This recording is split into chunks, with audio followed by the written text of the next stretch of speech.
سلام به همه استیای عزیزی که روی این ویدیو کلیک کردن و قدم روی چشم من گذاشتن.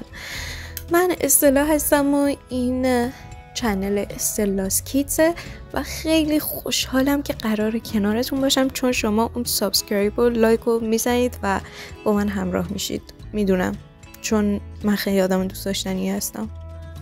تعریف از خود نباشه البته.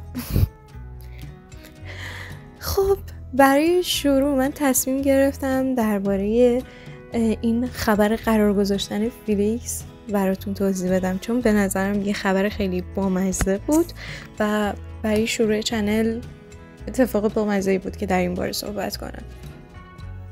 حالا برای اینکه ما بتونیم ویدیو رو شروع کنیم باید با آقای کاتامیورا آشنا بشیم که البته فکر میکنم یه سری از استایی ها بشناسنش و حتی به خاطر اینکه خیلی معروفه احتمالاً خیلیاتون بشناسیدش. من به شخصه نمیشناختمش. خب این آقای کاتامیورا یک بوکسور حرفه‌ای اهل ژاپنه که به خاطر استعداد و تکنیک‌هاش در رینگ شناخته شده است و اون در سال 1995 تو توکیو به دنیا اومده و به خاطر علاقه زیادش به ورزش‌های رزمی از سنین نوجوانی وارد دنیای بوکس شده. آقای کاتامیورا چندین تا مدال و عنوان قهرمانی داره و توی مسابقات ملی و بین المللی خیلی مدال های مختلفی به دست آورده. اون معمولا به عنوان یکی از بهترین بوکسورهای وزن خودش شناخته میشه و به خاطر سبک مبارزش و قدرت ضرباتش به شدت مورد توجه قرار میگیره. آقای کاتامیورا در ژاپن و خارج از ژاپن خیلی معروفه، اونم به خاطر مهارتی که توی بوکس داره و شخصیت فوق‌العاده‌ای هم که داره و همه خیلی دوستش دارن و توی تبلیغات و رسانه هم ازش، از نامش، از خودش استفاده میشه. حالا برای اینکه بخوام درباره ویدیو بیشتر توضیح بدم درباره این خبر، ترجیح میدم که یه توضیح کوچولویی درباره فیلیکس هم بدم، هرچند که مطمئنم استایی ها میشناسنش، ولی برای نیو استایی ها دارم این کارو میکنم. فیلیکس در واقع اسم اصلیش، اسم کاملش لی فیلیکسه و اسم کره‌ایش لیونگ بوکه و یکی از اعضای اصلی گروه استری کیدزه که توی سال 2017 تحت مدیریت JYP انترتینمنت دبیو کرده و متولد 15 سپتامبر 2000 در سیدنی استرالیاست و ملیت استرالیایی و کره‌ای داره. حالا اگه میخواید توضیحات کاملتری درباره کل گروه استری کیدز تک به تکشون بدم، لطفاً توی کامنت ها بنویسید تا من بتونم یه ویدیو جداگانه یا چند تا ویدیو جداگانه دربارهشون براتون بسازم.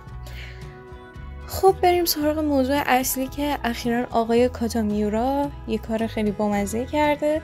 اومده توی پستاش و استوریهاش از آهنگ‌های فیلیکس، صدای فیلیکس استفاده کرده و همینطور توی کامنت‌های فیلیکس اومده فن بوی بازی در آورده و کلی قربون صدقه رفته. مثل این که حالا نمیشه گفت قربون صدقه، ولی خب ما میخوایم یکم اغراقم بکنیم چون ما شیپریم.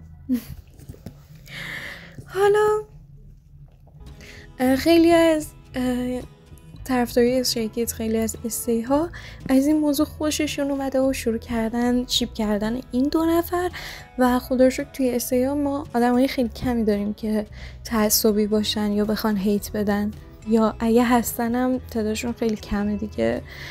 و اینجوری بوده که استی ها اینا رو شیپ کردن و اومدن یه سری کامنت های بامزم در این باره نوشتن. مثلا یکی نوشته آقای بوکسور گرانقدر، فیلیکس خودش 7 تا شوهر داره که هر کدومشون هم 2 مترن، بی خیالش شو. یا مثلا یکی نوشته فیلیکس خودش میدونه که این همه خواستگار داره، احتمالا میدونه با اون همه زیبایی و وجنات معلومه که هم پسرها هم دخترها روش کراش میزنن. خب حالا که از این موضوعات بگذریم، همه ما میدونیم که شیپ کردن یه کار خیلی فانه و اصلا چیز جدی نیست. در واقع خیلی از آیدولا با رفتارهای بدی که شیپرهای متعصب داشتن آسیب دیدن یا حتی افسرده شدن. در ضمن شایعات مختلفی هم هستن که تو دنیای کیپاپ شکل میگیرن و ممکنه که گاهی بامزه و فان و گاهی هم آسیب زننده برای آیدولامون باشن. بهتره که ما بدون هیچ تعصب یا خشم یا حتی حمایتی از شایعات به آیدولامون کمک کنیم که زندگی شخصی خودشونو داشته باشن و هممون هم میدونیم که چه فشار زیادی روشون هست. پس ما باید تلاش کنیم که به عنوان فن ازشون حمایت کنیم و بهشون دلگرمی بدیم. خیلی خیلی ممنونم که تا اینجا همراه هم بودید. خیلی دوستتون دارم. مراقب خودتون باشین و تا یک ویدیوی دیگر از استری کیدز شما را به خداوند باری تعالی می سپارم. خدا نگهدار. چه یه افاظ گویندگی گرفتم. خدافظ بچه‌ها.